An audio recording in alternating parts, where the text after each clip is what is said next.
Hello everyone, आप लोगों का स्वागत है आज की इस क्लास में, कंप्यूटर फंडामेंटल के क्लास में।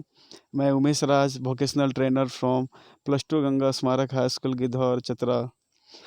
आज इस क्लास में कंप्यूटर के मूलभूत इकाइयों के बारे में जानेंगे। जो कुछ मूलभूत हैं उनके बारे में जानेंगे कि कंप्यूटर्स आखिर किन मूलभूत इकाइयों के ऊपर निर्भर करता है। कौन सा ऐसे चीज़ हैं जो कि कंप्यूटर्स के लिए बहुत इम्पोर्टेंट हैं और उनके बिना कंप्यूटर्स में काम करना संभव नहीं है। तो चलते हैं, अब कंप्यूटर्स देख रहे हैं, ये है कंप्यूटर्स का बाहरी आवरण, बाहरी हिस्सा। इस कंप्यूटर को बनाने के लिए इसके इंटरनल में क्या क्या चीज़ें हैं जो कि जानना बहुत ज़रूरी है, क्या क्या फंडामेंटल्स हैं, क्या क्या मिल के इस चीज़ को इतना दूर तक बनाए हैं। तो उनमें से सबसे पहला है इम्पोर्टेंट हार्डवेयर। हम लोग जिस चीज़ को देख सकते हैं या जिस चीज़ को छू सकते हैं वो क्या कहलाता है? हार्डवेयर। नॉर्मल परिभाषा यही है हार्डवेयर का, जैसा कि monitor, keyboard, hard disk, CD ROM, RAM, CD player, motherboard, graphics card और जो भी चीज़ें हैं, प्रिंटर्स, स्पीकर, जिन सब चीज़ों को हम लोग देख सकते हैं वो सब क्या है? हार्डवेयर। ठीक है, मैं अब पिछले कक्षा में भी बता चुका था आप लोग को इंट्रोडक्शन ऑफ क्लास में। तो पहला है हमारा हार्डवेयर, जो कि बिना हार्डवेयर के हम लोग कंप्यूटर का निर्माण नहीं कर सकते हैं। This is the first fundamental of computer.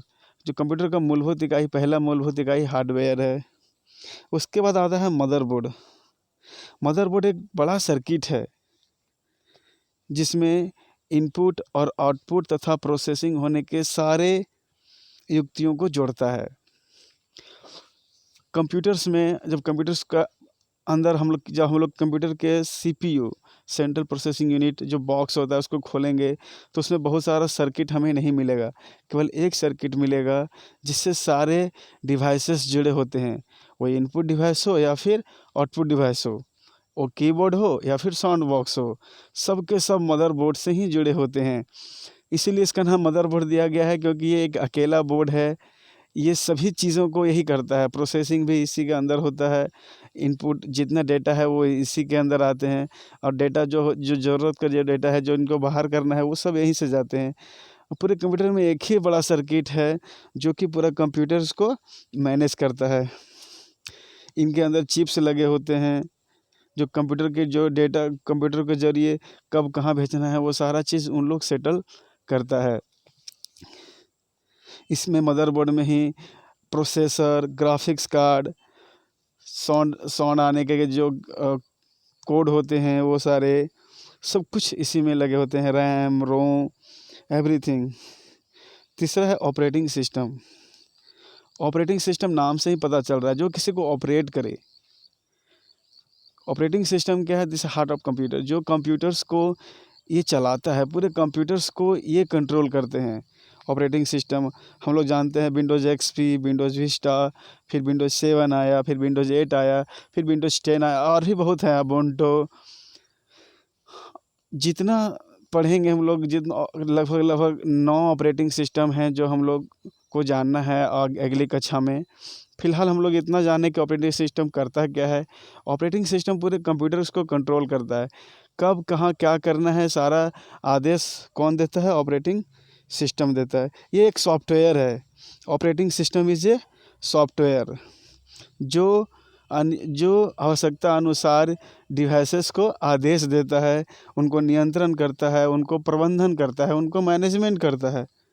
सारे चीज़ें ये सब किनके द्वारा संभव है? विंडोज़ एक्सपी या 7 या विस्टा या 10, सारे के सारे अभी भी मार्केट में चलते हैं, लेकिन जो अपडेटेड होता है लोग उसका उपयोग करना चाहते हैं। उसके बाद है कंप्यूटर्स में फंडामेंटल नेटवर्क। हम लोग बाहरी अपने सामाजिक जीवन में भी जानते हैं नेटवर्क क्या होता है।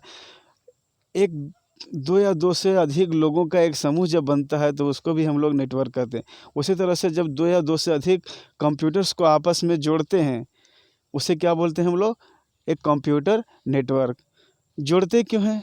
क्या रीज़न है जुड़ने का सिर्फ एक ही रीज़न है कि जो कंप्यूटर में जो इन्फॉर्मेशन है वो आसानी से आपस में सब कोई शेयर कर सके। मान लीजिए एक ऑफिस में 10 लोग बैठे हैं और 10 लोग का कंप्यूटर अलग अलग रहेगा, तो एक का इन्फॉर्मेशन दूसरे में भेजने के लिए किसी डिवाइस का उपयोग करना पड़ेगा। परंतु अगर वो सभी के सभी एक नेटवर्क में जुड़े रहेंगे, तो नेटवर्क में जैसे ही जुड़ेंगे तो एक शेयर्ड फाइल बनता है, यानी एक ऐसा फाइल बनता है जो सबों के कंप्यूटर में समान होता है।